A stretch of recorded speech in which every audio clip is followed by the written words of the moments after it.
Nahmaduhu wa nusalli wa nusallim. Kita pergi kepada mujtahid dan mujtahidin dan muhaddisin. Kalau mujtahidin dan muhaddisin,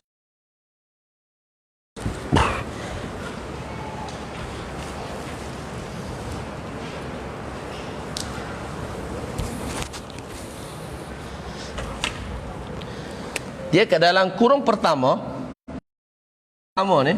ni kurung pertama, so kurung kedua, kurung ketiga. Kurung pertama ialah 100 tahun pertama, 101 dan 1 hijrah. Hijrah sampai ke 100 hijrah.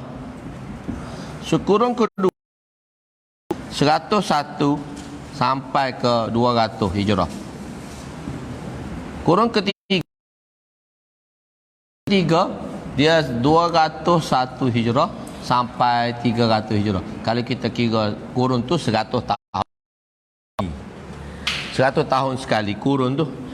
Jadi kurun pertama ni sahabat lah dengan Rasulullah lah. Kurun pertama Rasulullah sallallahu alaihi wasallam dengan sahabat. Kurun sahabat. Cuma dari kurun sahabat kita kurun ketiga tabi'in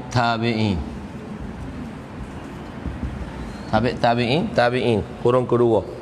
Jadi kita tengok kurun datangnya mujtahid. Kurun kedua ni lah tabi'in, inilah mujtahid. Ni kurun mujtahid. Kurun yang datangnya kurun mujtahid.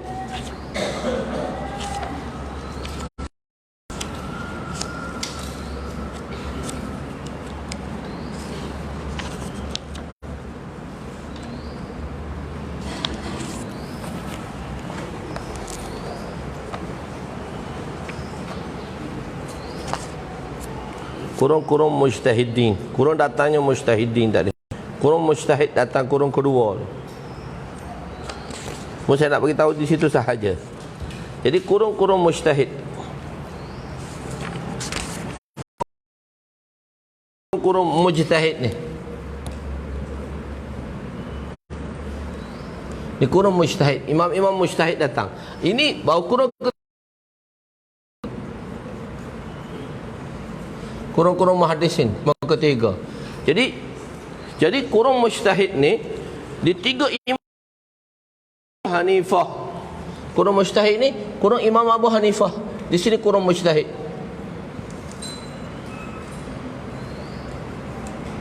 Ni kurung pertama sekali di imam tu ialah Imam Abu Hanifah. Imam Abu Hanifah pada mazhab Hanafi. Imam Hanifah ni dia tahun 80-an, dia meninggal pada tahun 150 hijrah. Lagi 150 hijrah. Lepas tu mari datang Imam Malik. Imam Malik tahun 90 lebih dah. Itu tengok dalam buku surat 100 lebih tu di antara imam-imam, nama imam-imam tu.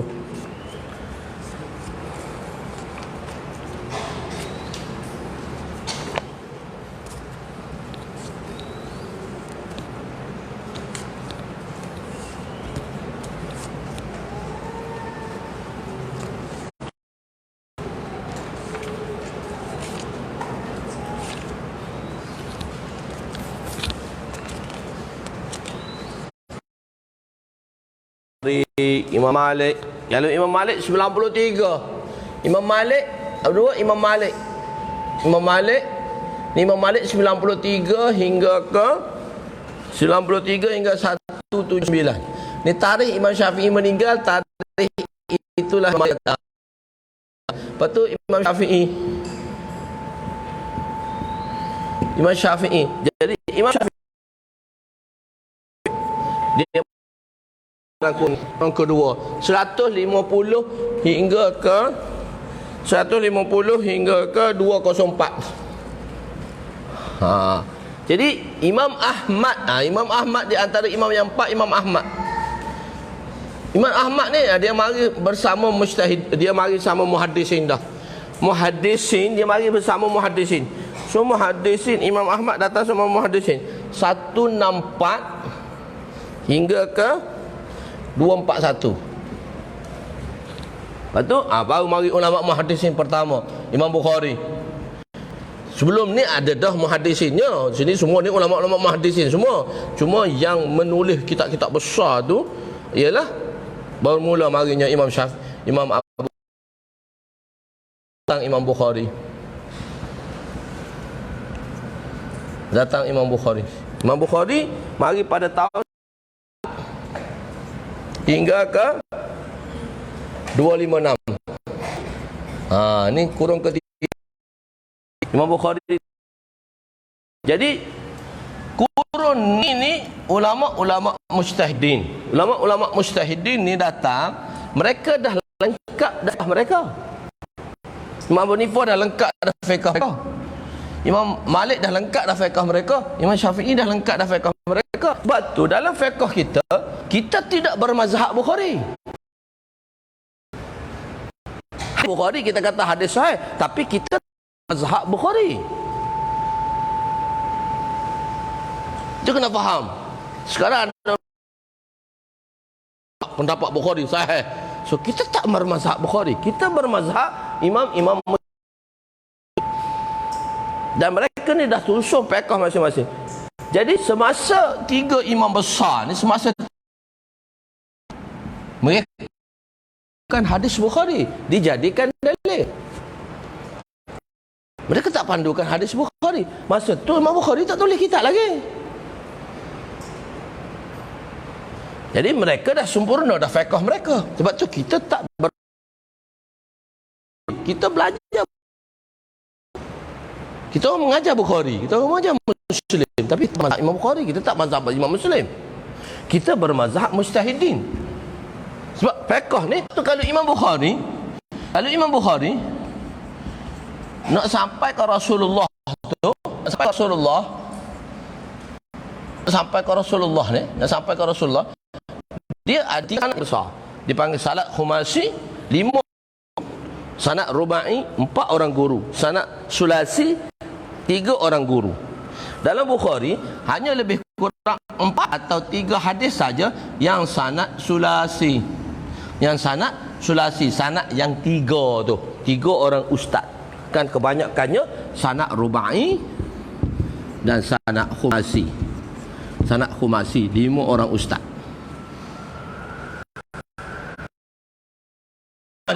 Imam Malik nak sampai ke Rasulullah 2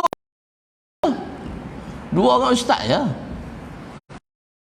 Satu zaman siqah. Sebab ni ulama orang yang mana macam mana kita tahu dia siqahnya mereka tadi. Sebab tarikh mereka, SOP mereka tak sama dengan SOP kita. Dengan zaman sekarang ni.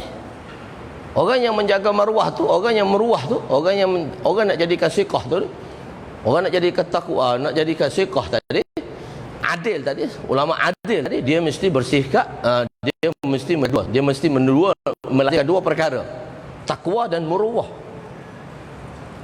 Meruah tu menjaga maruah. So takrif maruah mereka tu lain.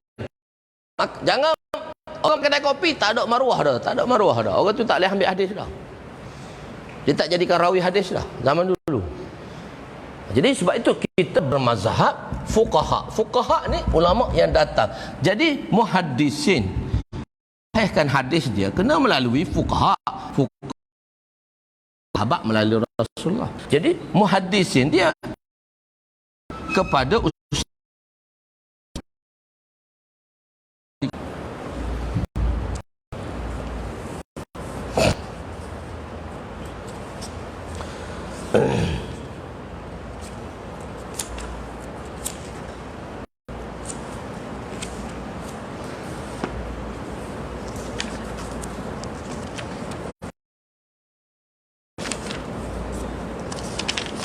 tengok begitu juga dengan hadis.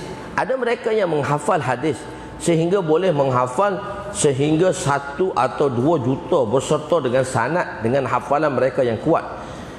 Kedua ialah mereka yang alim hadis. Mereka mempunyai tadabbur dan tafakkur terhadap hadis. Dalam masa ada sebahagian muhaddisin hanya menghafal hadis saja, sebahagian yang lain dapat memahami hadis dan mengetahui mengenai sifat-sifat rawi serta dapat mengistimbatkan, yakni mengeluarkan hukum.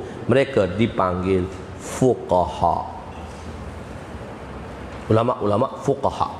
Jadi beserta dengan sifat-sifat mereka yang taqwa, yang lengkap. Ada anak, dia tak ada anak, dia tak ada pengikut. Empat ulama yang besar ni sahaja ada pengikut.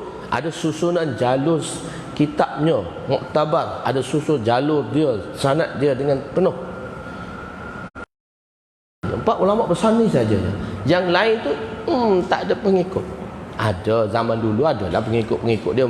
Dulu ramailah mujtahidin, orang yang boleh mengistimbatkan hukum, mengeluarkan hukum daripada Al-Quran dan hadis bersandarkan kawaid-kawaid aturkan oleh ulama lah, kaedah Arabiah sahihah, kawaid-kawaid fiqhiyah dan sebagainya.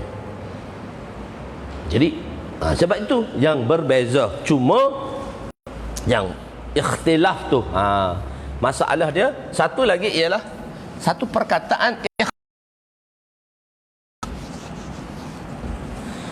Sebenarnya ulama dah bezakan apa itu khilaf, apa itu khilaf dan apa itu ikhtilaf. Khilafi, sebab tu masalah khilafiyah, masalah ikhtilafiyah. Masalah.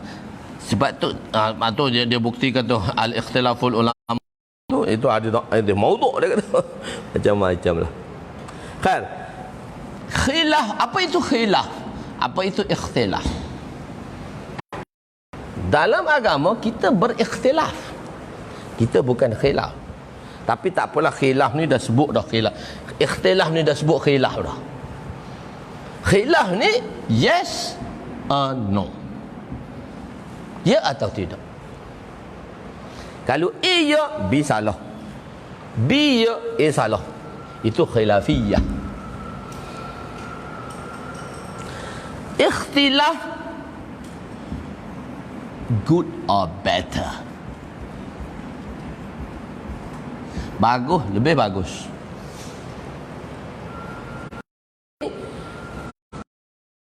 Ikhtilaf. Okey, Imam Syafi'i kata kita sujud sahwi salam. Hanafi kata kita ada hadis menunjukkan sujud sahwi lepas salam. So dia pakai dalil sujud sahwi lepas salam. Kita tak marah pun dia. Ikhtilaf, ambil lagi lah pendapat kamu dan kamu ada dalil dan hadisnya. Dan hadis yang akan dijadikan dalil tu, hadis tu mesti hasan atau hadis tu mesti sahih. Tak semua kena sahih. Hasan li zatihi, hasan li ghairihi, sahih li zatihi, sahih li ghairihi. Dan semua ittifaq ulama, muttafaqun alaih. Semua hadis hasan, semua hadis sahih boleh dijadikan illah dalam hukum syar'iyyah. So kita kan itu ikhtilaf. Maknanya kita berlapang dada. Kita beramal. Sebab apa macam tu ada rahmatlah. Hadis dapat diamalkan oleh masyarakat. Bukannya ni saya nak amal hadis ni, ni nak amal hadis ni ikut suka hati, tak boleh juga. Sebab kamu tak faham, kamu kena ikut orang faham. Jadi ikhtilaf. Jadi masalah ikhtilaf so berlapang dada. Sehingga masalah paling ketara itu pun dibawa dalam ikhtilafiyah, tidak dibawa dalam khilafiyah. Apa masalah ke paling ketara?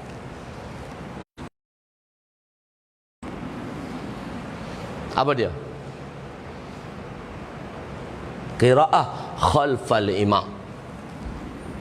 Baca Fatihah belakang tu imam.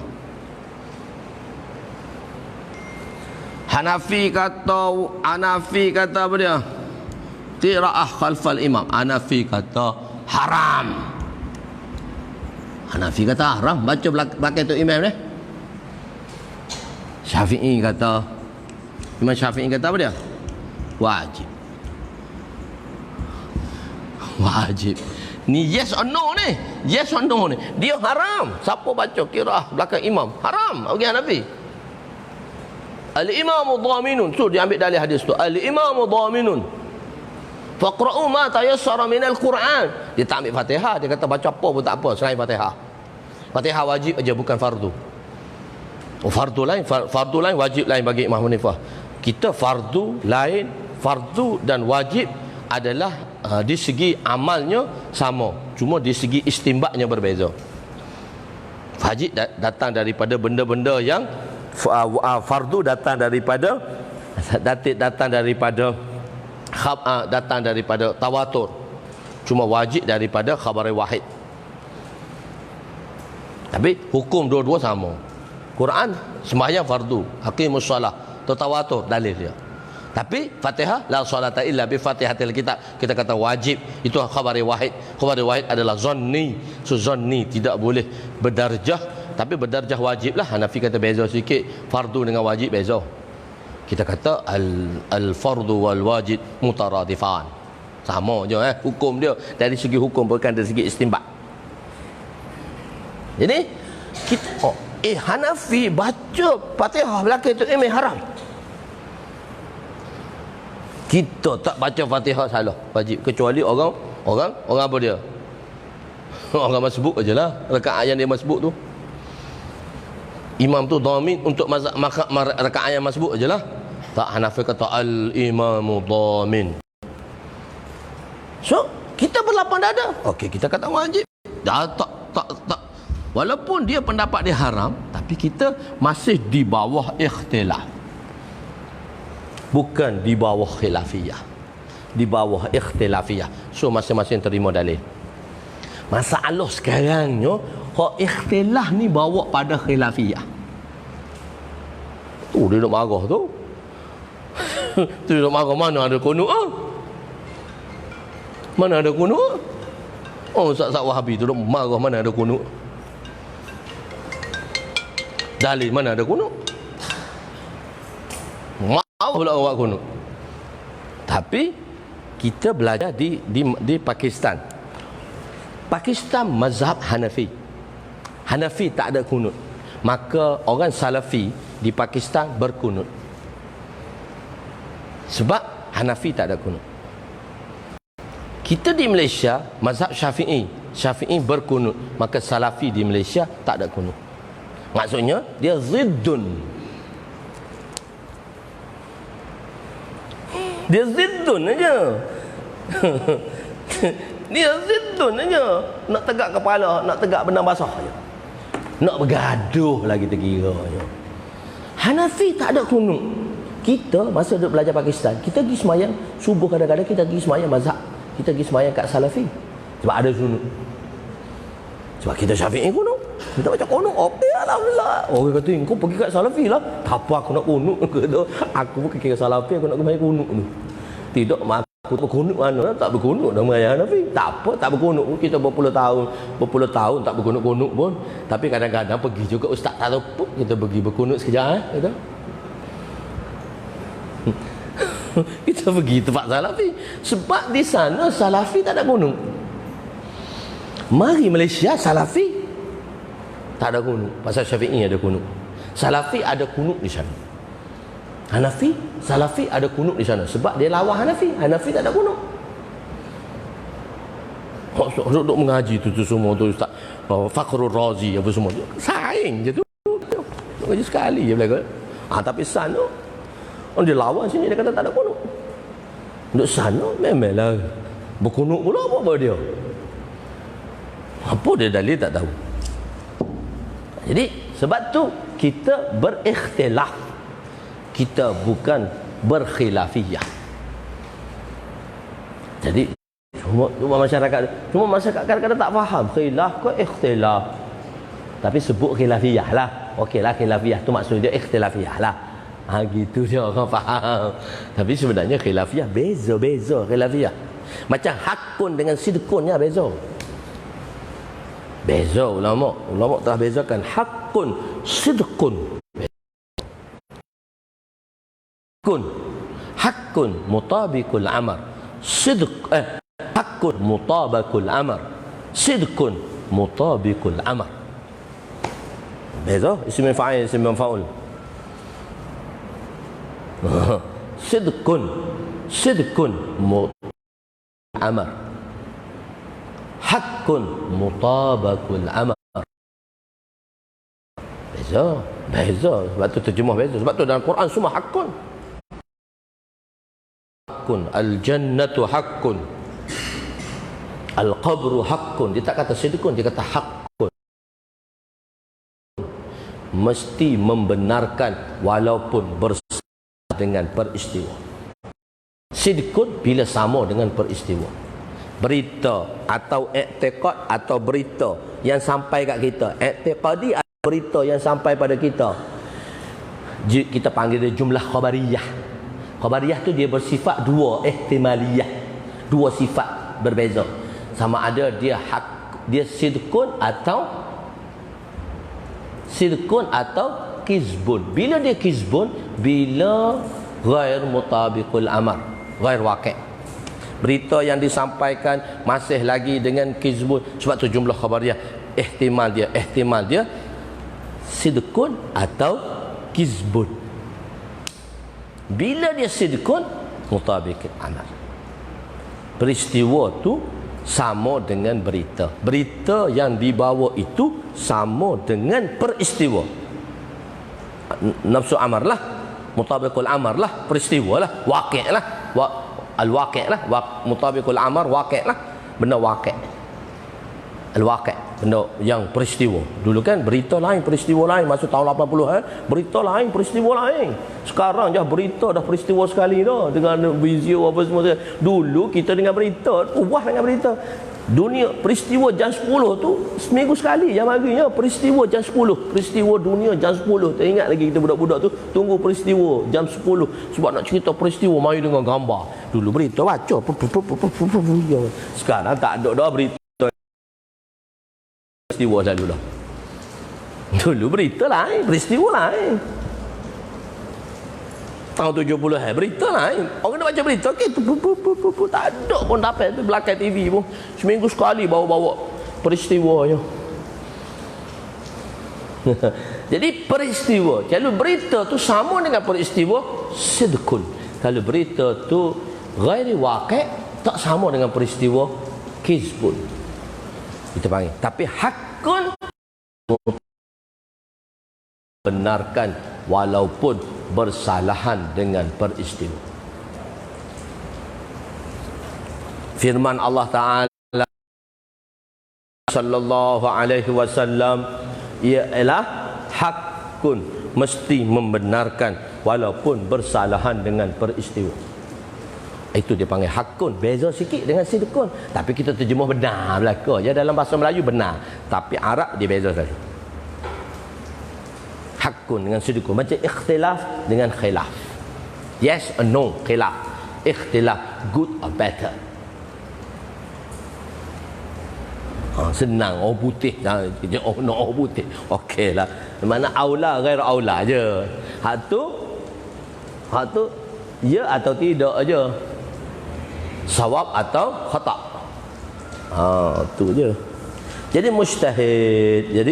Jadi taklid orang yang belajar Al-Quran.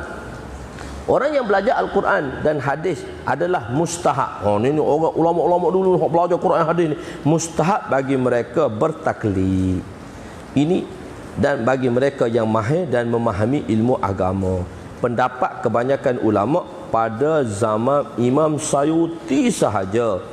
Mujtahid berakhir di zaman Imam Sayuti, kerana sekarang sudah tidak ada lagi ulama yang mempunyai sifat-sifat yang sempurna untuk membolehkan mereka berijtihad secara umum. Mufti fatwa, bukan mujtahid. Mufti dia mengeluarkan fatwa daripada ijtihad dulu. Cuma dia ambil qaul syaz saja. Waktu hak mai qaul syaz banyak tu dia ambil banyak Taimiyah, Ibnu Taimiyah tu Wahabi ambil Taimiyah belaka tu, Ibnu Taimiyah belaka. Takkan Ibnu Taimiyah aja betul dalam dunia ni. Yang Wahabi ambil semua Ibnu Taimiyah. Banyak kan Ibn Taymiyah. Takkan Ibn Taymiyah aja betul, yang lain tak betul ke? Ibn Taymiyah aja betul. Orang lain tak betul. Jadi dia ambil macam tu. Dia banyak mufarradat, benda-benda yang bersalahan dengan yang umum.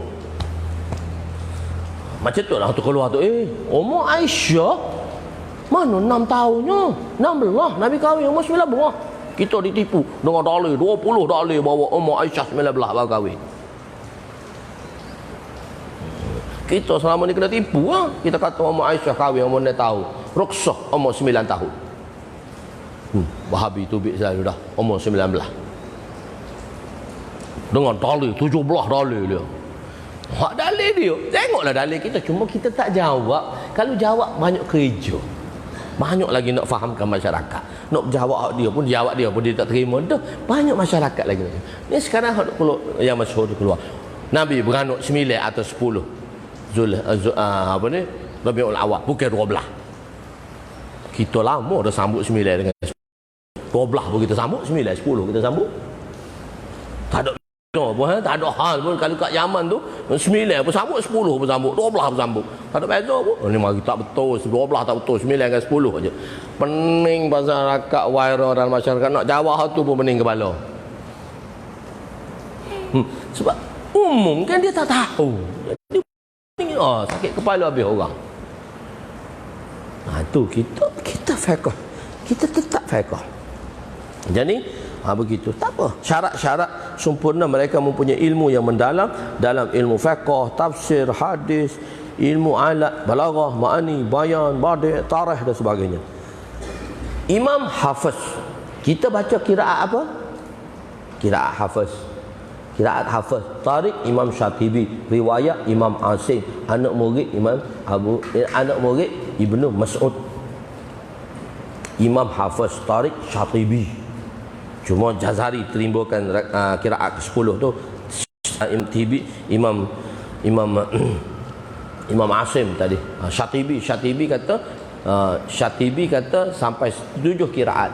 Jazari bawa 3 lagi qiraat masyhur. So jadi qiraat 10. Dan qiraat paling masyhur,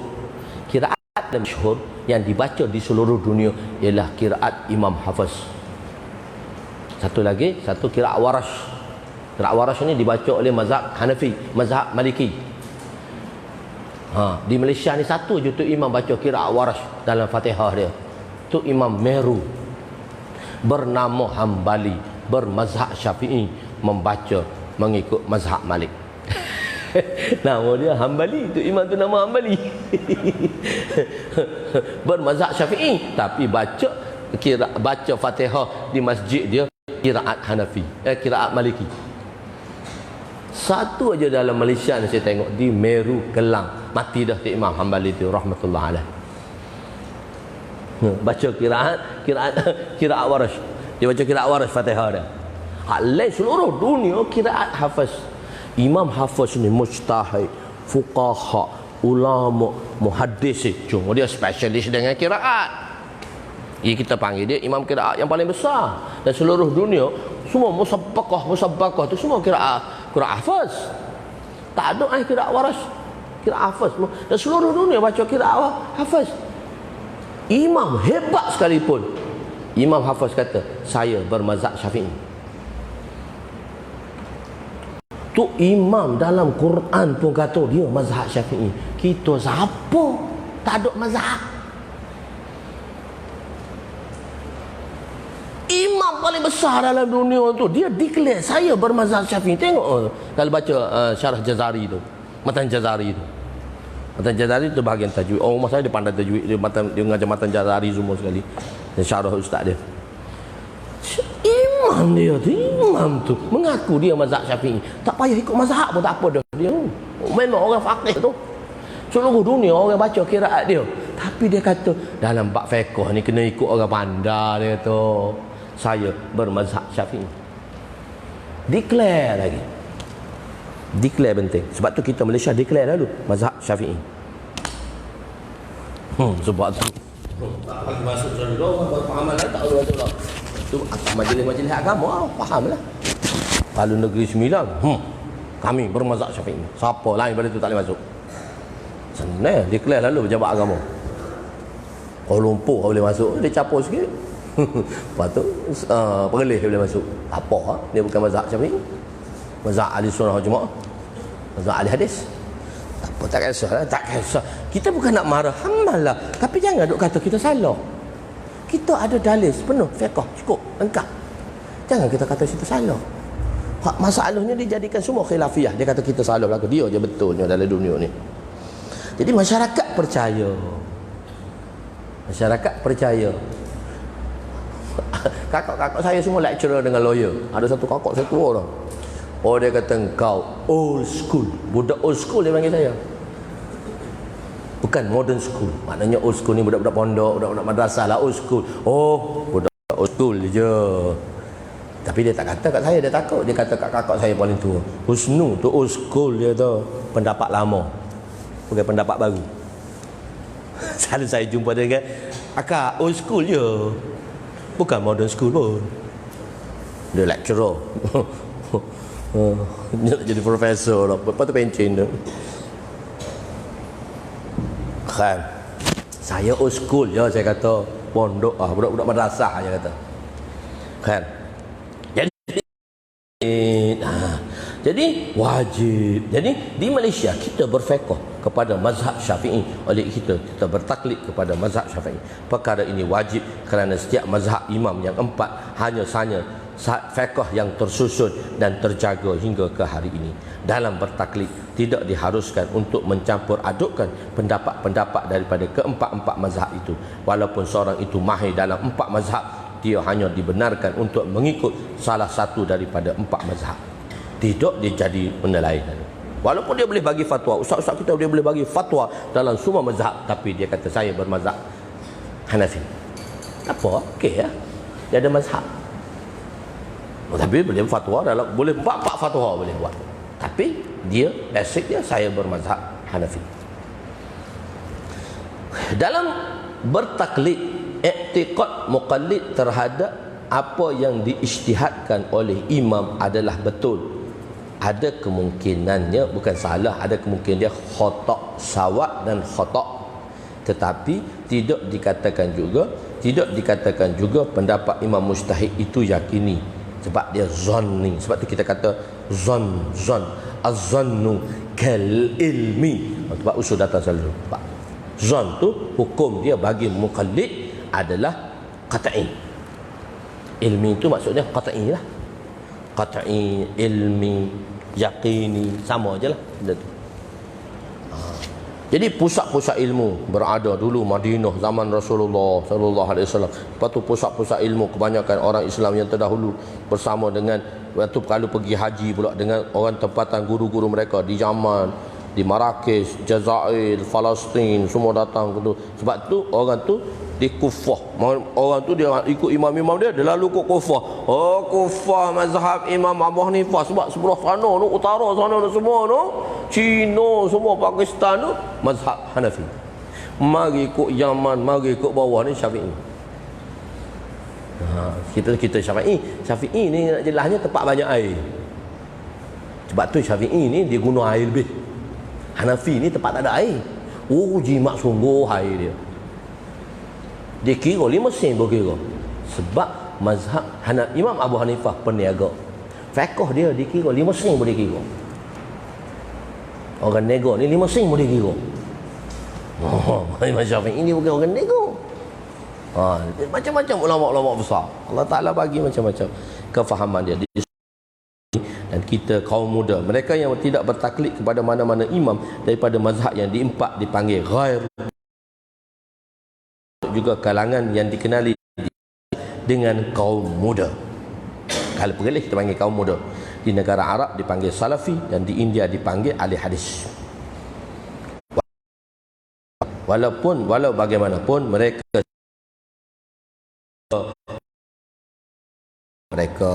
berikut untuk guru mereka juga. Untuk semua orang yang belajar dan semua orang yang belajar dan semua yang belajar menjadi mujtahid adalah perkara yang tidak berlaku, hampir mustahil. Semua nombor satu mana ada, mesti ada nombor satu, mesti ada nombor lah. Itu dah ata'i kurniaan Allah Ta'ala. penerimaan tu lain lah. Tapi nombor tetap ada. Yang ngaji sekolah ni, kalau ngaji madrasah pun ada nombor 1, ada nombor akhir. Tapi qabuliyah dia tak ikut nombor. Qabuliyah dia bukan qabiliyah. Agama bukan qabiliyah. Orang tu pandai saja dia diterima. Tak, agama adalah qabuliyah, bukannya qabiliyah. Tak pandai pun. Orang kata kau tak pandai pun. Tak pandai masa ngaji tak apalah. Allah terima kita buat kerja, Allah terima kita untuk agama, sudah cukup. Tapi hok pandai-pandai, kita tengok hok pandai-pandai tu, duduk bawah orang juga. Hok tak pandai tu duduk buka madrasah jaga semua. Dia memang tertib macam tu. Doktor, engineer semua duduk kerja. Bawah apa dia? Hak grade B tu. Hak bawah-bawah sastra tu belakang tu. Sebab orang sastra kalau itu ikut dunia tu. Itu ikut dunia tu. Ikut dunia tu semua. Apa dia tu? Pegawai daerah mana dia science streamnya? Pegawai daerah dia sastra aja, orang sastra aja. Tapi pokok science stream dia ikut dia, pokok doktor dia ikut dia, dia pegawai daerah. Dia otak kelas B tapi boleh jaga orang otak kelas A. Dia otak pemimpin lain dengan otak pandai. Itu ata'i, itu kurniaan Allah. Tu Allah tu taksim Allah macam tu, nak buat macam mana? Iman amantu billah lah kama huwa bi asma'ihi wa bi sifatihi. Ada tu, itu sedikit sebanyak tentang perkara tersebut. Okey, kita pergi kepada, cuma di terakhir, saya nak masuk terakhir 116, doa terakhir daripada pengarang Miskat. Muka surat 113 tu dia doa tadi. As'alullah at-tawfiqa wal a'inata wal hidayata was siyanata wat taysira ma aqsiduhu wa an yanfa'uni fil hayati wa ba'dal mamati wa jami'i muslimin wal muslimat hasbiyallah ni'mal wakil wala hawla wala quwwata illa billahil aliyyil hakim. Itu setelah akhir sekali dalam khutbah musannif. As'alullah, saya bacakan as'alullah at-taufiqah. Di sini dia ada 6 doa. Bukan muka surat 16, 116 itu. Doa pengarang. Terdapat 6 doa yang telah didoakan oleh pengarang Miskat di akhir kitabnya. Di akhir kitabnya dan di dalam khutbah pun dia telah muatkan. Pertama, aku memohon taufik daripada Allah, mohon taufik. Jadi apa-apa kita nak buat ni dalam dunia ni ada 6 ni letak depan, masya-Allah. Mohon taufik. Apa makna taufik?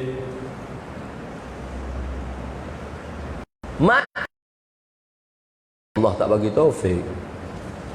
Siapa angkat taufik kena salahkan. Mat, kenapa tak datang solat subuh? Allah tak bagi taufik. Oh senang macam tu, habis dunia, selesai masalah. Apa makna taufik? Allamah Taftazani rahimahullah dalam kitabnya Syarah Tahzib telah mendefinisikan makna taufik. Tarjihul asbab lihusuli matlubil khair. Itu dalam Syarah Tahzib tu Ahmad Taftazani telah bawa makna taufik. Tarjihul asbabil khair lihusuli matlubil khair.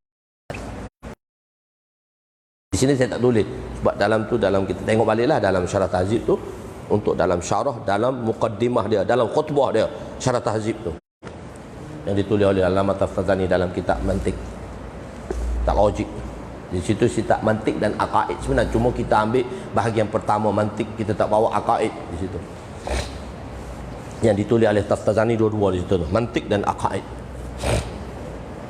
Tarjihul asbabil khair. Tarjihu asbabil khair. Asbabil khair apa dia? Perintah Allah lah. Semua perintah Allah ni asbabul khair lah. Sebab-sebab yang membawa kebaikan. Tarjih. Apa maksud tarjih? Kalau kita dalam bahasa Kelantan kata bersungguh-sungguh. Tarjih ni bersungguh. Bersungguh pada perintah. Sebab apa kena bersungguh dengan perintah? Lihusuli matlubil khair. Kerana nak dapat matlamat kebaikan. Bersungguh. Taufik ni maksud dia apa? Bersungguh. Mak bersungguh dah nak periksa dah ni. Kau baca pun tak. Kalau kita bersungguh, macam mana? Macam mana kalau pelajar tu bersungguh? Cemerlang tak keputusan dia? Cemerlang lah bila dia bersungguh. Kalau tak bersungguh, tak baca, pandai pun tak baca, dia tak boleh dapat nombor 1 walaupun dia pandai. Orang sederhana litah habis, hak yang bersungguh dia litah habis. Orang pandai dia kata tak apalah, dalam kelas aku tahu dah, aku faham dah, tapi dia tak buat usaha. Pandai usaha pula, nurun ala nur lah. Tapi kalau pandai hanya memadai dengan pandai dia, habis dipotong oleh budak-budak sederhana. Sebab budak-budak sederhana ni bersungguh. Budak-budak sederhana ni bersungguh. Awan kita masa duduk belajar dulu, dia guru matematik kita orang sekolah. Kita orang guru sekolah sampai SPN, STP. Dia guru matematik kita orang masa belajar. Paper admit 2 jam setengah, 45 minit dia siap. Paper admit tu 2 jam setengah, dia siap 45 minit. Kita kata dah, siapa siap dulu keluar awal, ketuk meja tau. Budak-budak pandai ketuk meja lalu.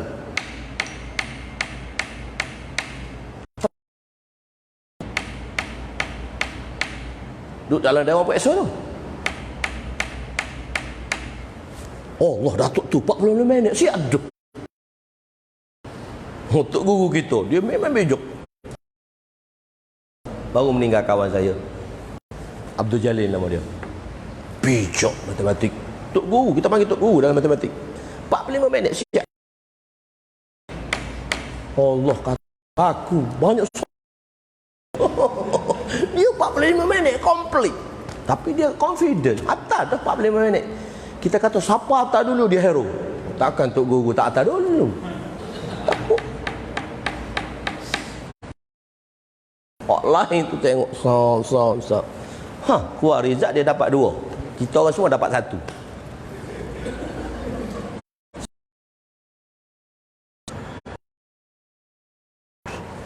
Jom dia buat matematik. Ini dia tok guru kita mengajar matematik. Kita orang dapat A1, dia dapat A2. Itulah kata. Kau tak cek dulu. 45 minit siap. Laju buat matematik. Otak apa tak tahu. Meninggal lah. Lepas tu dia kerja. Lama saya tak jumpa dengan dia. Dia kerja sebagai PA kepada Tan Sri di dalam Telekom. Saya jumpa akhir sekali. Adik saya kerja kat Telekom.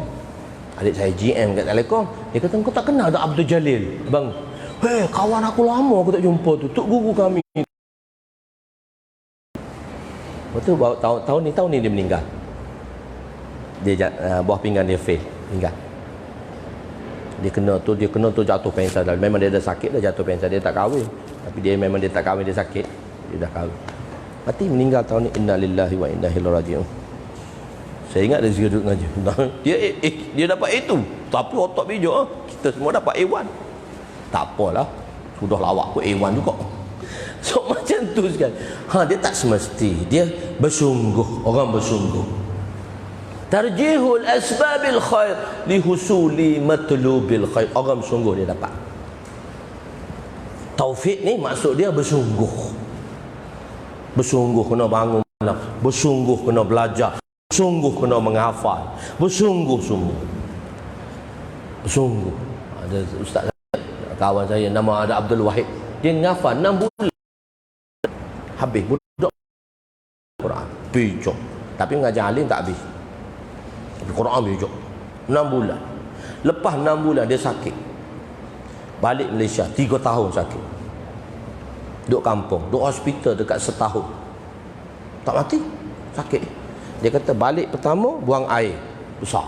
Balik kedua dia boleh balik je. 6 bulan dah atas tilam. Lepas tu sembuh. Lepas sembuh tu ingat ke Quran.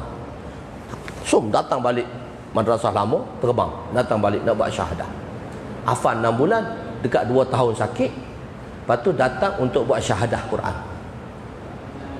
Dia bagi masa 40 hari. Ustaz, hari ke-40 nak syahadah. Bukan 2 tahun. Syahadah dia 40 hari je. Okey, ustaz kata baca. Dia pun baca sendiri 40 hari. Tu hari ke 40 baca. Tak salah seorang. Abdul Wahid nama dia. Budak Kelantan je. Duduk dekat mana tu? Lama dia tak jumpa dia. Dia ni duduk buat kebun. Jadi kata aku nak buat kebun lah, duduk dalam hutan buat kebun. Tenang, malah jumpa orang. Pelik juga. Dia macam tu, okey lah, pelik dia pun tak apa. Member kita, saing-saing, tak ada hal. Kadang-kadang pergi jumpa, nak makan buah, pergi kampung dia. Oh, dia berkebun, dia buka tanah hutan. Tanah tak ada geran lagi. Dia buka tu dalam hutan. Dia kata, tapi bila nak masuk, dia kata, ustaz habis monyet-monyet makan. Suka duduk kat jeli tu. Tak apa, tu rezeki Allah Ta'ala, macam-macam Allah Ta'ala buat. Jadi, maksud taufik ialah bersungguh. Mana ya Allah, aku minta kesungguhan, aku minta at-taufiq, as'alukallaha at-taufiqa. Aku bersungguh-sungguh dalam buat gapo pun akan berjadi bila bersungguh.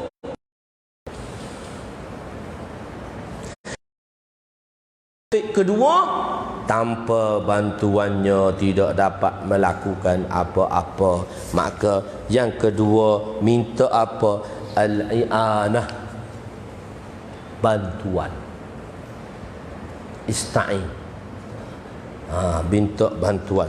Tanpa bersungguh dah, tapi tak ada bantuan daripada Allah, tak saleh, tak sampai maksud, tak boleh, tak berjaya, tak ada bantuan Allah. In tansurullah yansurkum. Ya Allah tolong tu baru kita dapat bantu. Tanpa bantu kita tak melakukan apa-apa. Ketiga, semoga Allah menunjuki jalan yang betul. Jalan betul. Hidayah. Minta hidayah. Minta petunjuk atas jalan yang betul. Hidayah lah, siratul mustaqim lah. Al-hidayah tu makna ira'atut tariq lah. Ira'atut tariq atau isal ilal matlub. Jadi dua, isal ilal matlub atau ira'atut tariq. Kalau dinisbahkan pada Nabi, ira'atut tariq. Kalau dinisbahkan pada zat Allah Ta'ala, isal ilal matlub. Itu makna hidayah. Maknanya minta jalan betul. Allah Ta'ala semoga Allah menunjuk jalan yang sahih. Bantuan dah ada, jalan pun kena betul. Takut-takut jalan salah. Betul. Ada bantuan tapi jalan salah, pening kepala juga orang. Kena minta jalan yang betul. Keempat, memelihara kitab daripada kesilapan. Maksudnya dia oleh kerana dia nak buat kitab, dia kata buat kitab lah. Kalau kita, apa kerja kita? Engkau terpelihara daripada kesilapan. Kelima, perkara yang aku telah niatkan. Apa niat dia? Niat penulis ni ingin buat fasal ketiga, nak masuk nama-nama hadis, nak masuk nama-nama sahabat, nak beritahu, dan fasal ketiga, fasal tambahan. Moga Allah permudahkan. Mula-mula minta taufik, minta bantuan atas jalan yang betul. Keempat, apa dia? Keempat, supaya tak tersalah. Kelima, mudah kerja. Keenam, biar siap habis bagi manfaat. Moga kitab ni beri manfaat pada aku masa aku hidup, beri manfaat kepada anak murid pada lepas masa hidup, dan lepas aku mati dia menjadi satu zakhirah, satu himpunan untuk hari mahsyar nanti. Bila balik nanti hari kiamat, Bukhari engkau tulis gapo? Imam Bukhari. Mana habis orang baca sampai sekarang? Mishkat, Sahibul Mishkat tulis dah 1000 tahun dah kitab ni, masih orang baca. Moga menjadi harapan. Allah sahajalah yang dapat menunaikan segala hajat dan keperluan manusia. Cukuplah Allah yang satu yang melakukan sebaik-baik perbuatan. Tiada keupayaan, la haula untuk seorang itu melakukan kebaikan. La haula tu tak ada daya untuk kita buat baik. La haula, tak ada kekuatan untuk kita menahan segala keburukan, melainkan illa billah, Allah Ta'ala yang aziz, yang mulia, dan zat yang memiliki hikmah yang besar, yang mana tiada satu pekerjaannya yang kosong daripada hikmah. Habis dah. Lepas tu tuan-tuan baca sendirilah. Kita masuk hadis pertama. Kita nak berhenti pukul berapa ni? Pukul 1. Jadi kita nak sambung balik pukul berapa? Pukul 2. Pukul 2 sampai asar. Okey. Dalam 2.30 lah kita sambung. Lagi lama sikit takut nak konsep tu. Kita sembahyang sambung 2. Okey, 2 jam. Apalah. Okey, hadis niat. Hadis niat. Bismillahirrahmanirrahim. Hadis pertama ni hadis niat. Lepas tu hadis pertama tu hadis niat. Lepas tu hadis yang kedua. Hadis kedua tu dalam muka surat. Panjang-panjang sikit hadis pertama tu. Hadis kedua dalam muka surat 103. Muka surat 119 hadis pertama. Hadis kedua. Hadis kedua tengok Kitabul Iman. So saya nak beritahu sebelum kita baca. Kitabul Iman. Dalil hadis pertama ni hadis niat. Lepas tu musannif bawa Kitabul Iman. Ada Kitabul Iman. Kitabul Iman ni hadis pertama dalam fasal pertama. Fasal pertama ialah hadis-hadis Bukhari Muslim. Fasal kedua hadis lain Bukhari Muslim. Fasal ketiga tahan daripada pengarang kitab. Lebih kurang dalam seluruh kitab tu dia tambah hadis 1511 hadis. Di kalangan pengarang kedua. Pengarang kedua tu dia tambah fasal kedua. Jadi setiap kitab dia ada fasal pertama, fasal kedua, fasal ketiga. Dan setiap kitab dia ada bab pula. Ada bab. Dalam Kitabul Iman dia ada 5 bab. Dalam setiap bab tu dia ada fasal pula. Fasal pertama, fasal kedua, fasal ketiga. Dia ada kitab. Dalam kitab tu sendiri ada hadis-hadisnya. Dalam hadis kitab tu ada hadis-hadisnya. Itu fasal pertama, fasal kedua. Dalam kitab pun ada hadis. Fasal pertama, kedua dan ketiga. Dan dalam kitab tu pula ada bab. Dalam bab tu pula ada hadis. Fasal pertama, fasal kedua, fasal ketiga. Jadi dalam kitab yang pertama yang saya tulis ni ada 2 kitab. Kitabul Iman dengan Kitabul Ilmu. Kitabul Iman dengan Kitabul Ilmu. Kitabul Iman tu ditulis dalam muka surat 133. Kitabul Iman, apa tu dia ada takrif lah iman. Ikut muhaddis. Saya mukmin Islam, saya bagi definisi mazhab wal jamaah, iaitu mazhab khawarij, mazhab mu'tazilah dan sebagainya. Iman. Dalam Kitabul Iman tu batulah dalam pertama tu Al-Faslul Awal, muka surat 137 tu. Tengok dulu, saya buka satu-satu nak boleh terangkan mudah. 137 muka surat 137 fasal pertama 2 bracket nombor 1. Nombor 2 tu hadis keseluruhan. Bracket tu hadis bab atau hadis kitab. Gitu. Dari fasal tengok.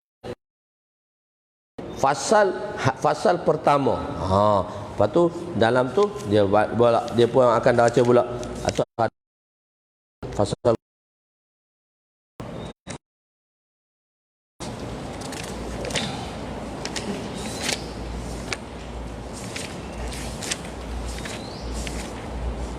di fasal ketiga 241.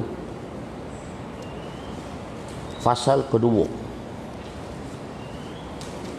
Sebenarnya kalau tengok di muka surat tu kadang-kadang terlupa juga mana-mana dia.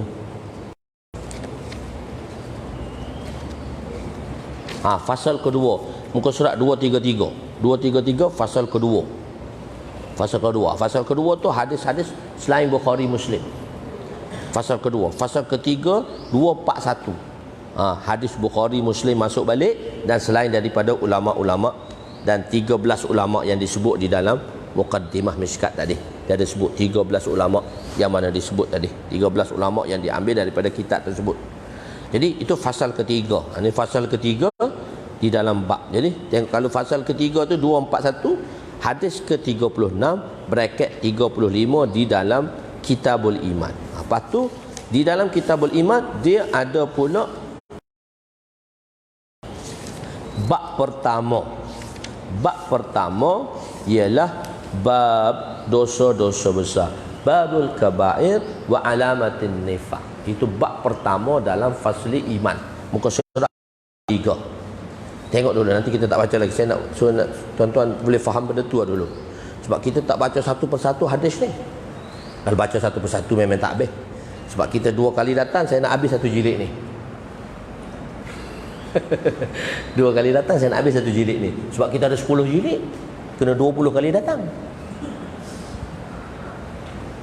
Tapi tak apa dah, bila dah tahu tu tuan-tuan boleh baca dengan ustaz kita, dia dah belajar dah semua tu, cuma nak beri nampak sikit benda tu. Okey, itu tu bab pertama. Dalam Kitabul Iman lagi dia ada bab pertama. Bab dia bab dosa-dosa besar. Tu habis bab dosa-dosa besar sampai ke bab kedua, bab waswas 293. Dalam bab tu pula ada 3 fasal pula. Fasal pertama, fasal kedua, fasal ketiga mengikut hadis tadi. Bab kedua bab waswas. Bab takdir. Lepas bab takdir, bab beriman dengan takdir. Bab beriman dengan takdir 3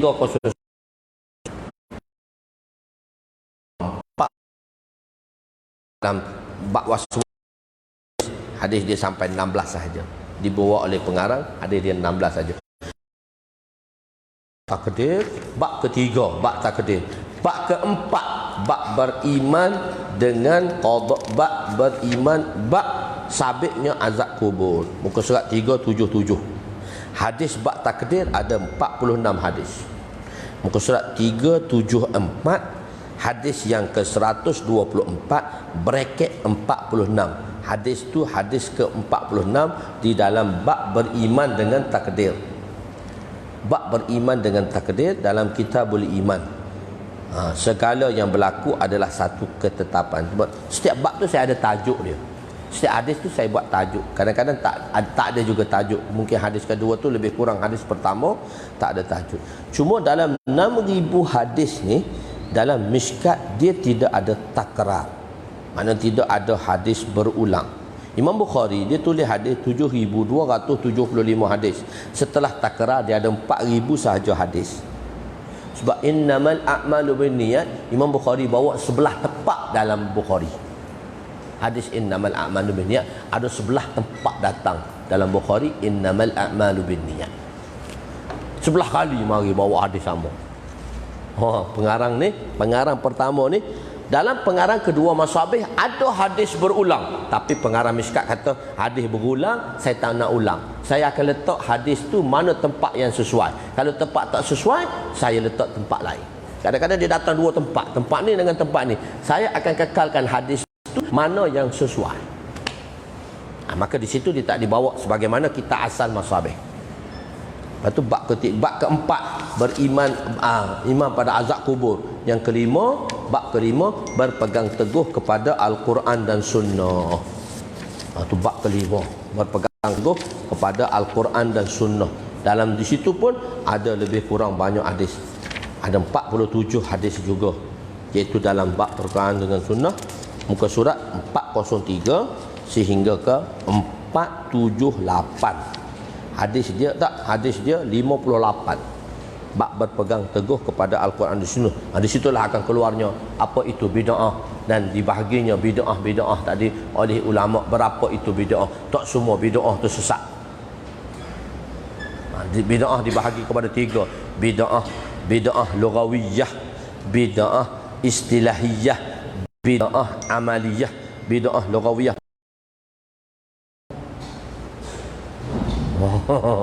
tak semua bid'ah tu sesat. Begitu. Ni kat kullu bid'atin dalalah. wa kullu dhalalatin finnar. Semua bid'ah tu tak masuk neraka belaka. Tak ada. Dia bahagi pula bid'ah lughawiyah terbahagi kepada 5. Wajib, sunnat, wajib, sunnat, haruh, makruh, haram. Lepas tu bid'ah istilahiyah. Lepas tu bid'ah amaliyah. Lepas tu yang 479 kitabul ilmu. Kitabul ilmu dia tak ada bab, dia satu kitab sahaja, dalam dia ada 3 fasal. Dah habislah kitab pertama. Habislah. Tuan-tuan dah mengaji dah kitab pertama. Hak lain tu tuan-tuan baca. Lepas tu kita masuk kitab kedua pula. Apa? Kita habiskan. Kita nak faham bab. Okey, hadis pertama, kita akan baca hadis pertama. Hadis ni ya. Bismillahirrahmanirrahim.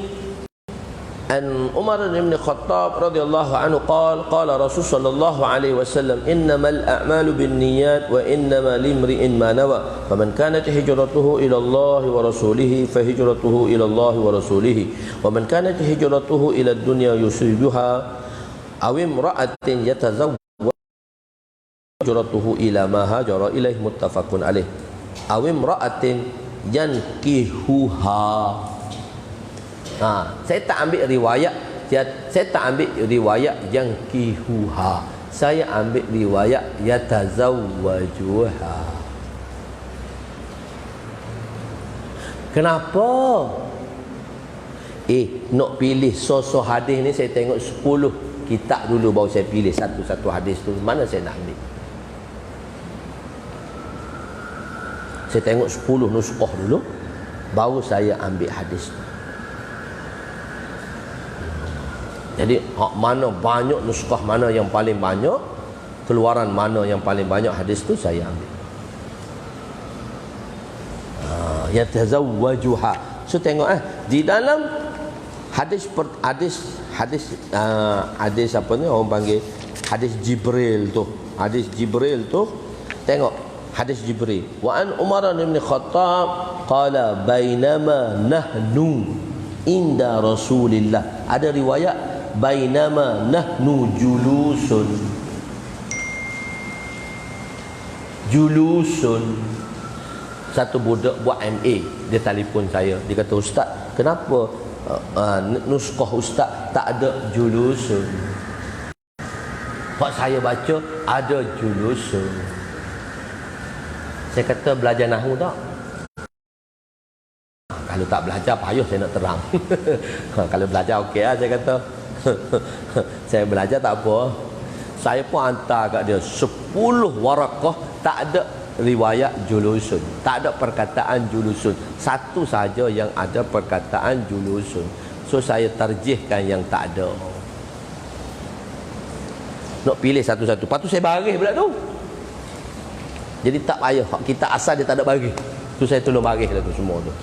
Jadi tak payah nak baca marfu' ke mansub ke majrur ke tak penimpan lah. Tidak kat belakang tu tak bunyi dah budak-budak. Tak tahu nak i'rab macam mana. So saya dah i'rab habis dah. Saya dah i'rabkan dia dah. Saya susun balik, saya tulis sebiji-sebiji i'rab dia. Dia ada satu kitab tu satu-satu kena susun i'rab. Nak tarik kan banyak. Budak-budak tarik tu satu-satu susun i'rab. So mari baca tanpa tak ada baris, dah ada baris, dah ada i'rab dah. Senang nak baca, mudah. Jadi ada riwayat gitu. Kadang-kadang orang dia saya kata, dan belakang sekali tengok belakang sekali itu rujukan saya. Dalam Melayu saya ambil 2 rujukan. Pusat 572. Hak lain kita Arab tu jangan rujukanlah sebab banyak kita dah sekarang dia dalam DVD dan sebagainya. So kadang-kadang kita kena ambil dalam banyak benda tu kena tengok juga. So tengok 2 benda Melayu yang saya tulis itu.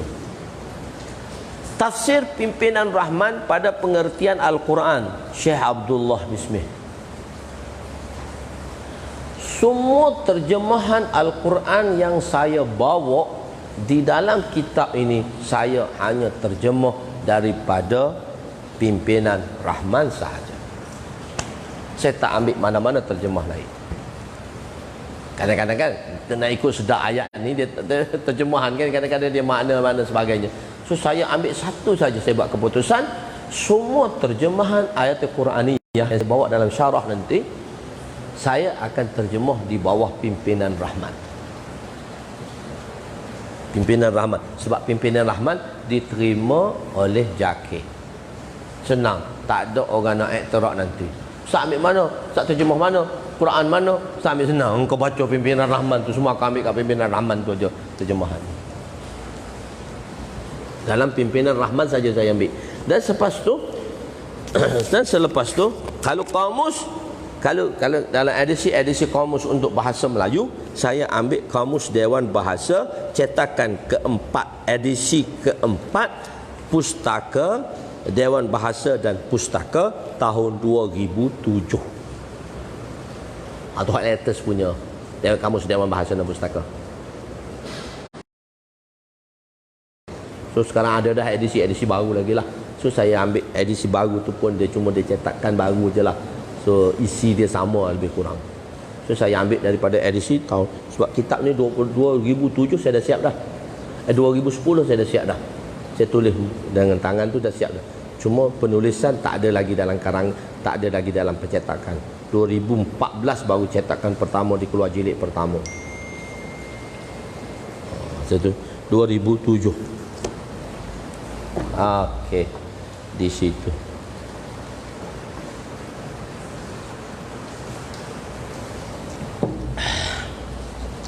Okey, terjemahannya.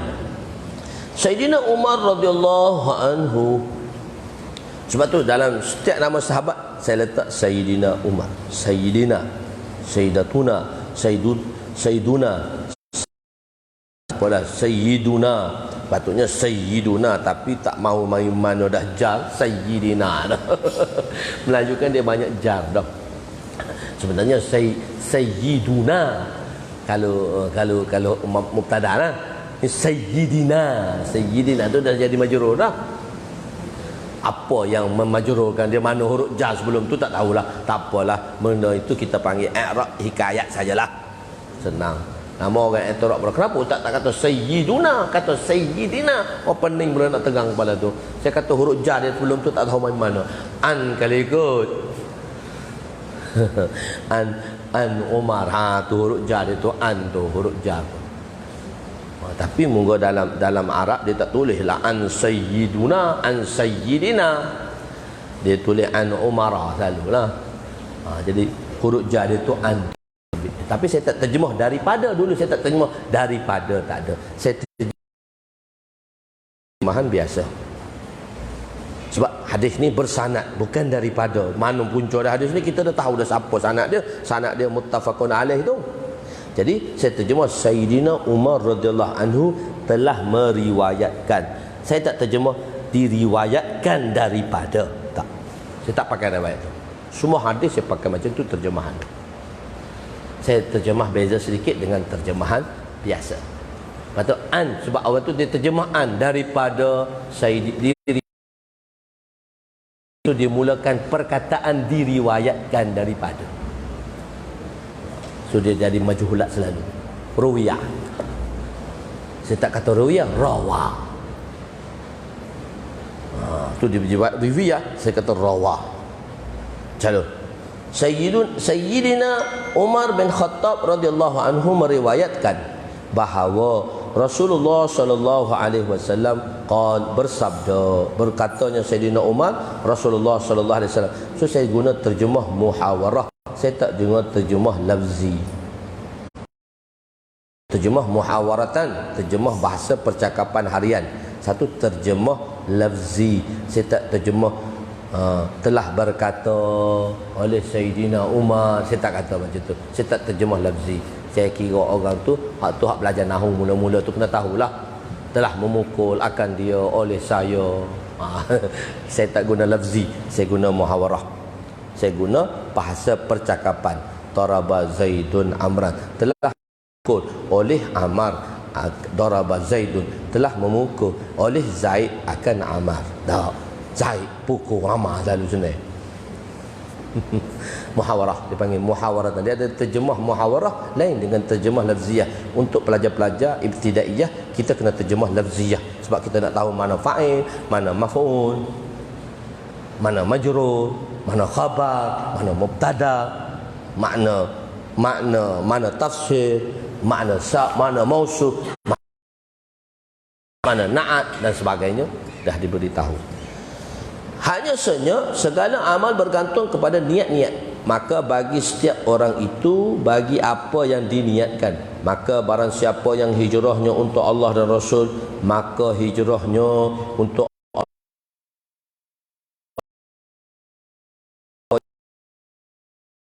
akan hijrahnya adalah kerana dunia tersebut. Dan barang yang akan dikahwininya, maka hijrahnya adalah kerana apa yang dia berhijrah untuknya. Hadis riwayat muttafaqun alaih, iaitu riwayat Bukhari dan Muslim. Bila masuk muttafaqun alaih bermakna syaikhan. Syaikhan dalam hadis ialah Bukhari, Muslim. Imam Ramli dan Fiqh Syafi'i. Imam Ramli dan Imam dua-dua sekali dalam fiqh. Jadi penerangan Imam Amirul Mukminin Sayyidina Umar. Amirul Mukminin adalah gelaran pertama yang diberikan oleh khalifah kepada khalifah, iaitu kepada Sayyidina Umar. Sayyidina Abu Bakar bukannya Amirul Mukminin. Sayyidina Abu Bakar gelarannya Khalifatur Rasul. Amirul Mukminin ini mula-mula diberi pada Sayyidina Umar, bukan pada Abu Bakar. Cuma kita bila kita bulan puasa, Amirul Mukminin Sayyidina Abu Bakar radhiyallahu anhu, tu diberi secara taglib sahaja. Secara taglib, sebab tiga tu dah dapat semua dah. Sayyidina Abu Bakar takkan nak kata Khalifatul Rasul. Ala qiyas secara taglib Amirul Mukminin. Tapi gelaran pertama di dunia ini Amirul Mukminin, ketua orang Islam adalah Sayyidina Umar. Sayyidina Abu Bakar adalah Khalifatur Rasul, pengganti Nabi. Khalifah kepada Nabi, pengganti Nabi. Sepatutnya Umar Khalifatur Rasul, 2 kali khalifah. Mari Osman 3 kali Khalifatur Rasul. Mari Ali Khalifatur Rasul. Oh, panjanglah mari 20 tu kat duk khalifah sampai bila tak tahu nak habis. So kita ringkaskan dia Amirul Mukminin. Senang. Jadi ulang pada ulang. Dah hakim penama-nama ni pun terima kasih.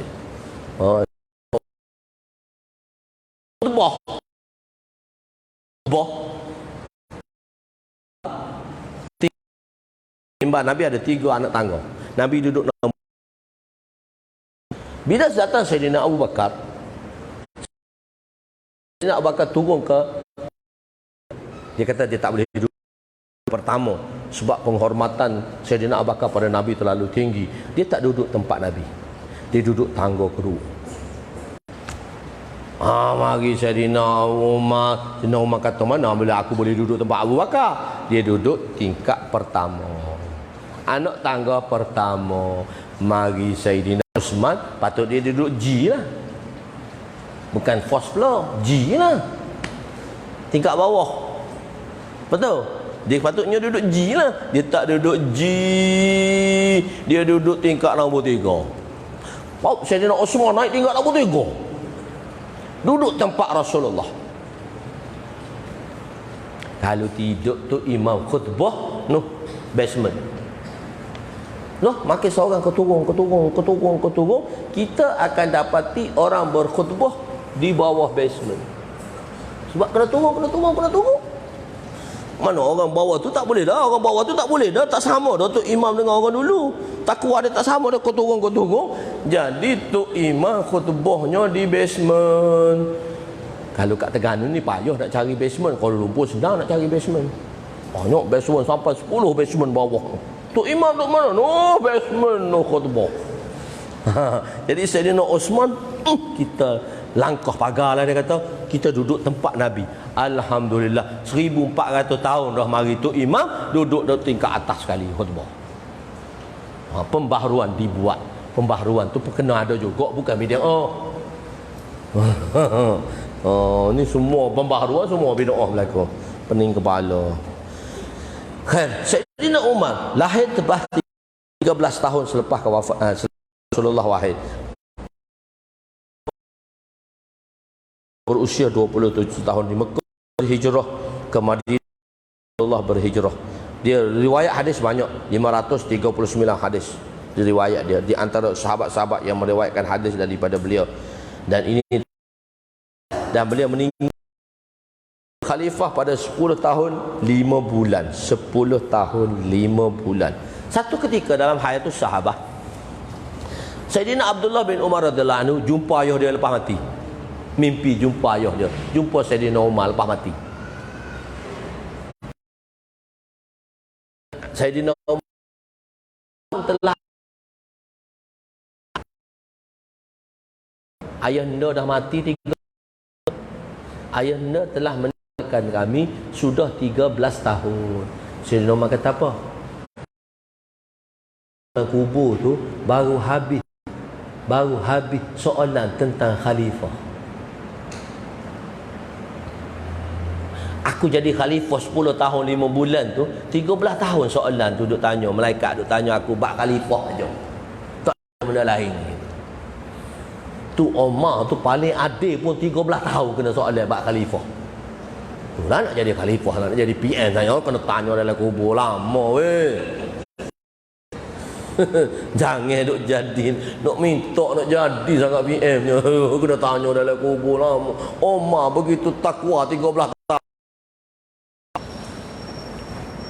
13 tahun dalam kisah Hayatus Sahabat. Baca jilid ketiga tu, Hayatus Sahabat disusun tu dalam bab khutbah tu. Dia kata lepas 13 tahun dia kata botok kepala, dia kata 13 tahun duk tanya bab khalifah aja dalam kubur, tak habis-habis, baru selesai. Oh besar berat, tugas berat. Jangan diminta satu benda yang berat kalau diberi bermakna dia berkemampuan, tapi jangan ditolak bila benda tu ada kemampuan. Tapi jangan minta, tak ada minta. Jangan minta sekali-kali benda berat ni, sakit kepala. Jadi orang biasa je lah, senang, seronok. Kebanyakan muhaddisin meletakkan hadis ini di permulaan kitab. Hadis ini dipanggil talib kutubil hadis, talibatul kutubil hadis. Tentera yang berada di hadapan Nabi telah meriwayatkan hadis ini, dan Sayyidina Umar telah mendengarnya dan memperdengarkannya di atas mimbar, dan tiada sahabat yang mengingkarinya. Lebih kurang 500 sahabat tidak mengingkarinya. Hadis ini dipanggil hadis sahih, tetapi hadis ini dari segi ulama muhaddisin mengatakan hadis ini adalah tawatur, tetapi bukan tawatur tabaqat, tawatur maknawi. Hadis ini sahih, khabar wahid, bukan tawatur maknawi, bukan tawatur tabaqat, tawatur maknawi. Hadis ini tawatur secara makna.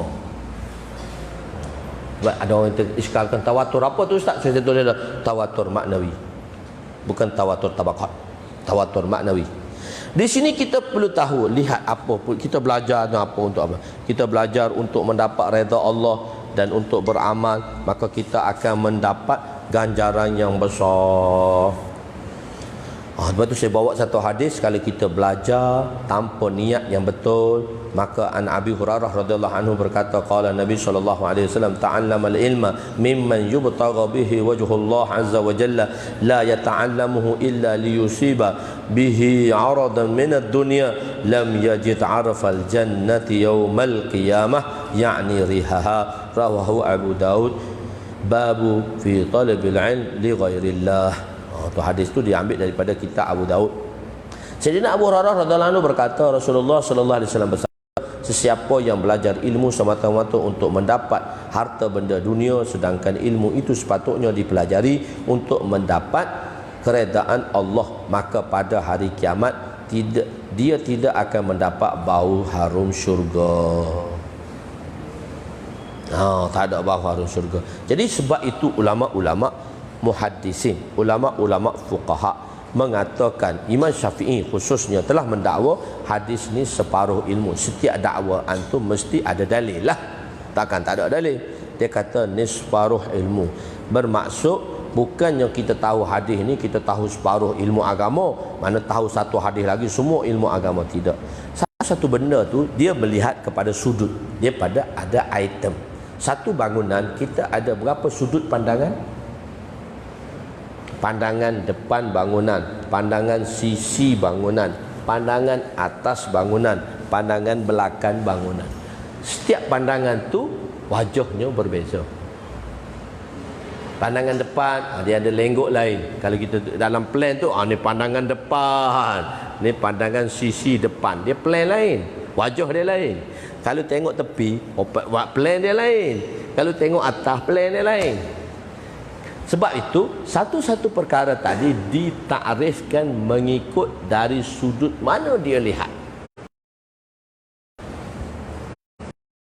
Tapi kefahaman tu kena fahamlah. Kalau mana dia lihat, patut mana ilah dan dalil dia cari, mana maqasid syar'iyyahnya, mana kaedah-kaedah arabiyahnya.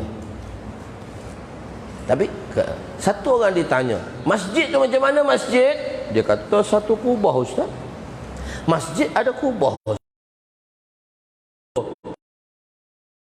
baru ustaz.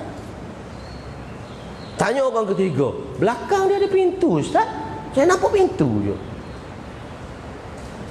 Tiga orang ditanya, tiga orang pendapat yang berbeza. Salah ke? Salah ke? Tak. Sebab dia tengok ke belakang tu. Sebab dia tengok ke depan tu lah dia kata ada mimbar. Sebab dia tengok ke atas lah dia kata ada kubah. Kita tak boleh salah. Sebab tu dia tengok dari sudut tu, dia panggil item i'tibarat. Dalam mantik kata laulal i'tibarat, pandangan yang berbeza, maka terhentilah hikmah, terbatas. Hikmah itu terbatas bila tak ada sudut pandangan. Jadi sebab itu dalam sesuatu memberi cadangan dan hal. Kalau dalam hal ehwal dunia, kalau kita musyawarah, ada orang bagi cadangan, orang tu dia cadang selalu tak kena dengan kita. Dia tak betul. Kau ni cadang selalu bersalahan dengan aku cadang. Kita pun kata, Tuan tengok sudut lain, aku tengok sudut lain. Memang kita tak betul lah, memang berceranggah lah. Tapi kalau kita gabungkan, dia jadi manfaat. Sebab tu dia mesyuarat tu satu buah fikiran. Orang tu dia nampak menentu je. Dia bila buka orang lain dia nampak lain. Maka kita gabunglah hak baik tu. Ambillah hak baik tu. Jangan dia kata dia bagi pendapat yang bersalahan, kita kata kau ni tak ada lain, nak tentang aku je. Tak, kita tak tentang pun. Kita bagi tahu sudut mana kita lihat. Itu dia panggil ikhtilaf lafzi. Dari sudut lafaznya terdapat ikhtilaf. Dari makna tak belaga pun, tak ikhtilaf pun. Sebab tu pandangan. Jadi kata Imam Syafi'i, hadis ni separuh ilmu. Kenapa dia kata separuh? Dia kata dia bahagikan amalan tu, al-a'mal tu dua bahagian. Satu amalan secara zahir, waris dengan tangan, lidah, kaki dan sebagainya. Satu lagi amalan dia duduk di hati. Jadi hadis ni al-a'mal bin niyat tu ialah separuh ilmu dari sudut hati. Ada amalan dari sudut hati. Jadi amalan dibagi berdua. Satu dari sudut perbuatan, satu dari sudut batin hati. Ada maknawi. Tu kalau kita berdaya lafzi lah lain lah. Apa lafzi lah? Nanti kita akan belajar ira'atut tariq, ima'atul adha anut tariq. Nabi kata ialah mengangkat daripada jalanan. Ira'atut tariq.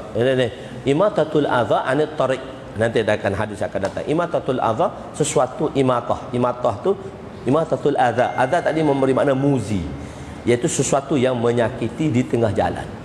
Hak menyakiti tengah jalan apa dia? Kayu, batu, najis dan sebagainya. Itu makna zahir. Hak maknawinya, apa yang menyebabkan pelajar tadi dia tak boleh sambung pelajaran dia? Apa halangan dia menyebabkan orang tu dia tak boleh sambung belajar?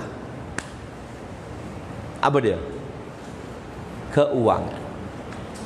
Jadi orang yang tolong dari sudut keuangan untuk menyambung pelajaran kepada pelajar-pelajar itu juga dipanggil imatatul adza anit tariq.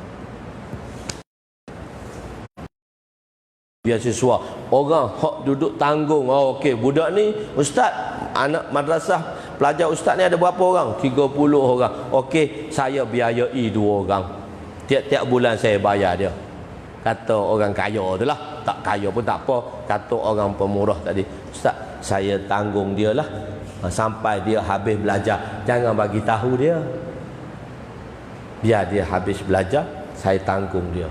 Jadi orang yang menanggung yuran itu, dia adalah imatatul adza anit tariq. Sebab yang menjadi rintangan pelajar tak boleh menyambung pelajaran dia. Sebab apa? Sebab keuangan lah. Orang dulu tak boleh pergi belajar jauh tu sebab apa? Sebab tak ada duit lah. Tak boleh pergi jauh. Lepas tu orang kampung nak pergi belajar Mesir, nak pergi macam mana? Oh, orang kampung pun buat kumpulkan duit, bagi tambang dia pergi ke India. So orang kampung tu imatatul adza anit tariq secara maknawi.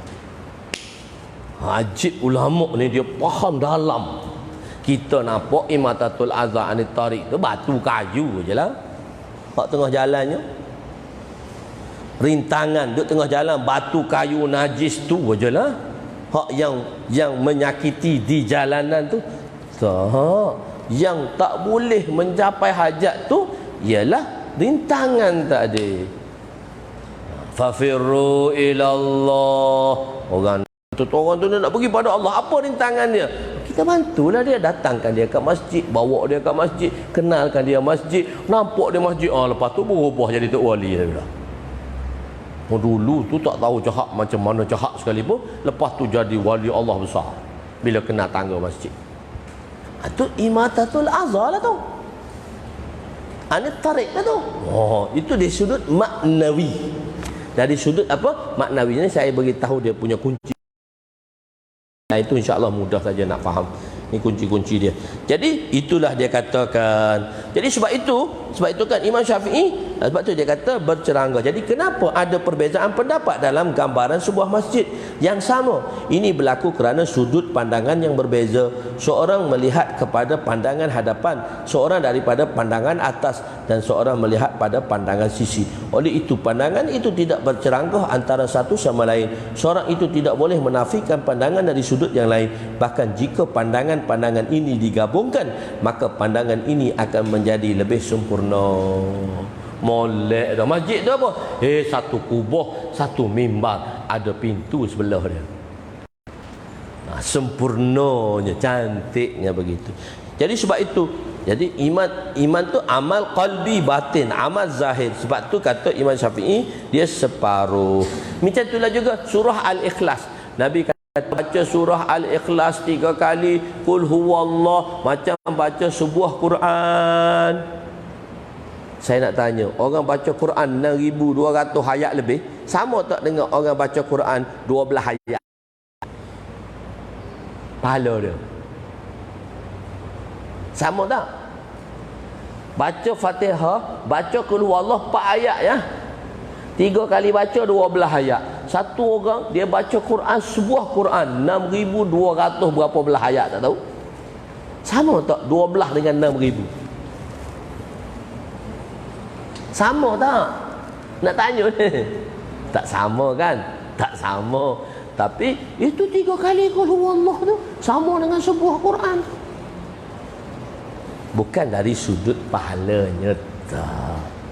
Sudut lain dia tengok. Quran ni ada 3 madamin, 3 benda asas. Quran ni ada 3 benda asas. Tauhid, ahkam dan kisah. Tauhid, risalah tu ahkam, dan kisah. tauhid, risalah dan kisah. Jadi qul huwallah ni cerita tentang tauhid. 1/3 daripada isi kandungan Quran. Isi kandungan Quran ada tauhid, ahkam dan kisah-kisah Nabi. Qul lam naqussu 'alaika min anba'ir rasul ma nusabbitu bihi fuadak.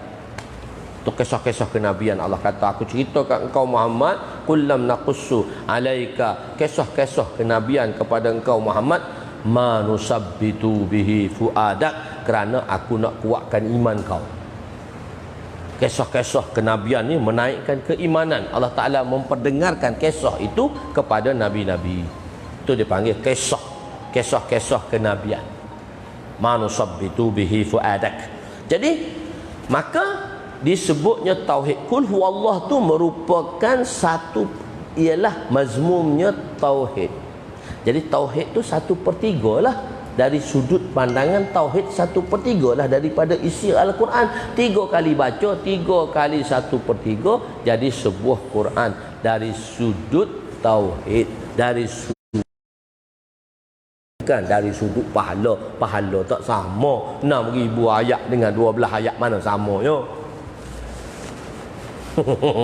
Kawan tu baca 1000 ayat, kawan tu baca 12 ayat, sama kita? Sama, mana sama. Pada bahagian Al-Quran dibahagikan kepada 4. Seperti dalam hadis, surah Ikhlas itu 1/3 daripada Al-Quran, kerana Al-Quran dibahagikan kepada 3 bahagian: tauhid, risalah dan kisah. Dan ada pendapat yang lain kata dibahagikan kepada 4 bahagian. Jadi Imam Bukhari telah bawa hadis ni, sebagaimana Imam Bukhari dan pengarang kedua membawa hadis ni. Setiap hadis ada asbab, setiap ayat ada asbabun nuzul. Maka setiap hadis dia panggil asbabul wurud. Ada hadis, waridnya hadis, Nabi ceritakan hadis, yang mana hadis tu diceritakan, yang mana ada sebab-sebab berlakunya kisah tersebut. Dipanggil ashabul wurud. Hadis tu warid. Ayat tu asbabun nuzul, ayat tu turunnya ayat dengan kisah ni, turunnya ayat dengan kisah ni. Ayat makiyah ke, ayat madaniyah ke? Begitu. Ashabul wurud, asbabul wurud, sebab diwaridkan, disabdakan hadis tadi. Jadi asbabul wurud hadis. Jadi setiap ayat mempunyai asbabun nuzul. Begitu juga dengan hadis mempunyai asbabul wurud. Ada kisah yang tertentu yang menyebabkan Nabi menuturkan sesebuah hadis. Asbabul wurud bagi hadis ini ialah seorang lelaki yang tidak diketahui namanya, dipanggil muhajir, orang yang berhijrah. Zaman dia nak berhijrah, sebelum berhijrah dia hantar pinangan kepada seorang perempuan yang namanya Qailah, yang kunyahnya Ummul Qais. Nama dia Qailah, nama perempuan tu Sayyidatuna Qailah dan Ummul Qais. Ummul Qais tu ialah nama gelaran dia, kunyah dia Ummul Qais, dan nama dia Qailah. Maka muhajir tu digelar muhajir Ummul Qais. Muhajir tu bukan nama dia, sebab orang berhijrah. Dia kata makcik tu, kata sahabiah tadi, aku terima pinangan kamu jika kamu berhijrah ke Madinah. Maka berhijrahlah si muhajir tadi kerana yatazawwajuha, nak kahwin. So hadis ni disabdakan pada waktu itu.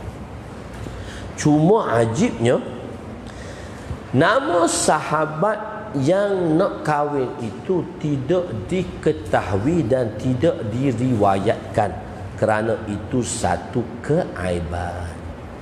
Aib seluruh dunia akan tahu, sampai hari kiamat orang tahu siapa muhajir tu.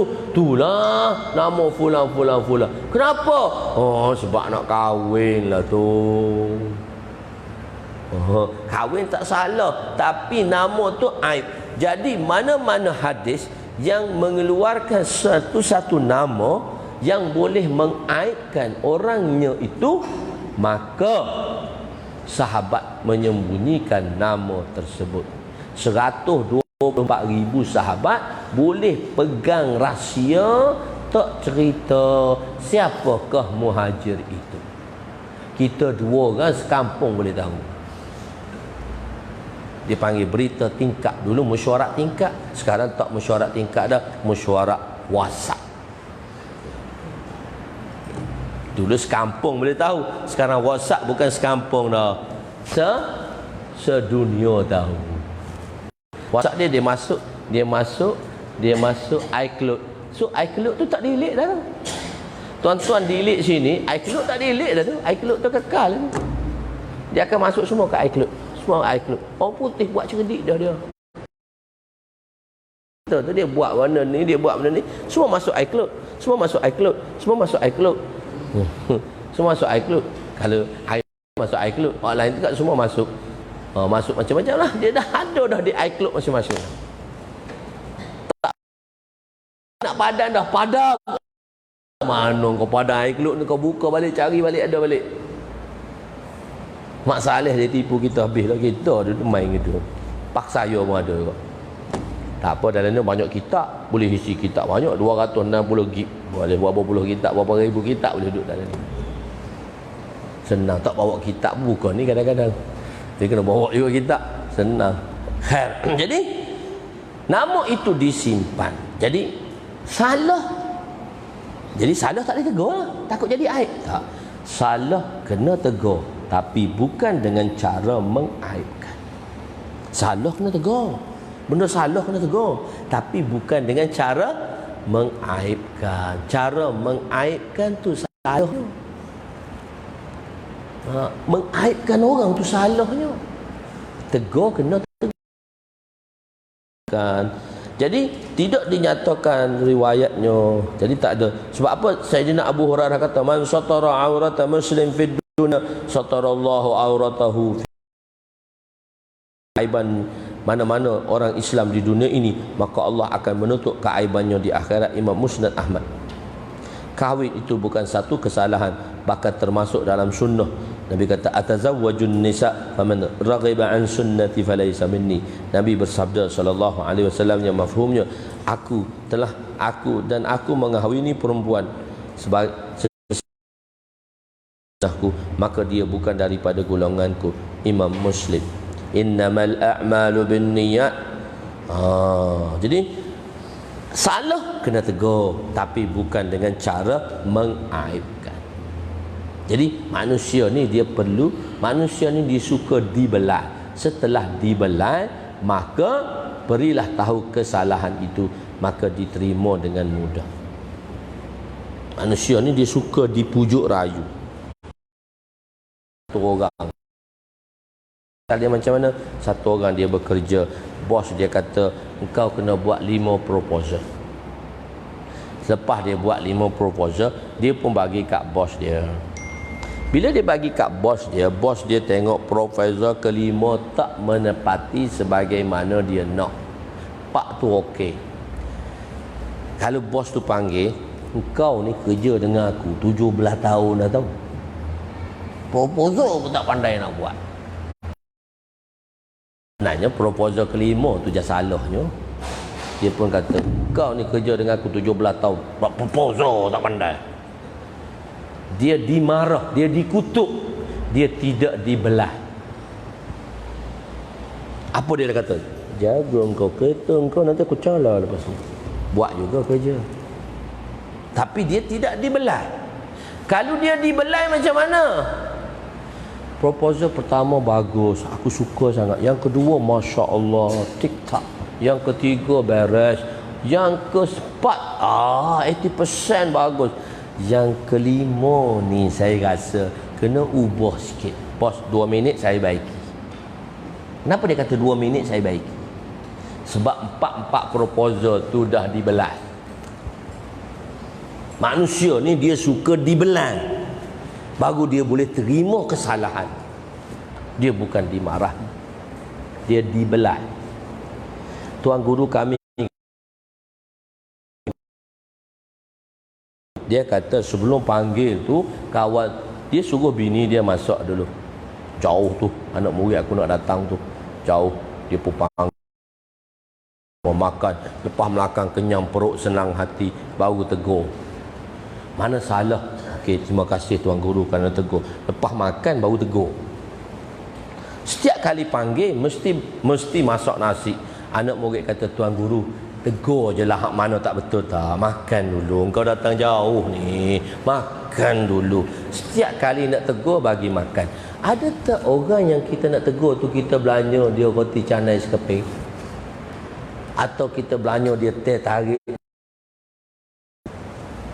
Ada tak? Tak ada. Kita nak marah dengan muka sekali. Nak marah tu. Kawan tu tak boleh terima lah. Kita kena dibelai. Manusia ni dia sifatnya suka dibelai. So belayan tadi, kita belai dia. Maknanya belai tu, mana kita puji dia. So dia boleh terima kesalahan tadi. Tegur tau. Sebab tu sahabat dia tak cerita nama ni. Nama siapa itu tidak diceritakan.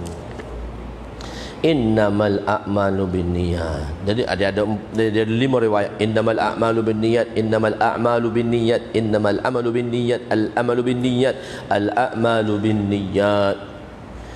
Dan dalam itulah al-a'mal binniyat ni lah ulama telah mengeluarkan istimbat masing-masing.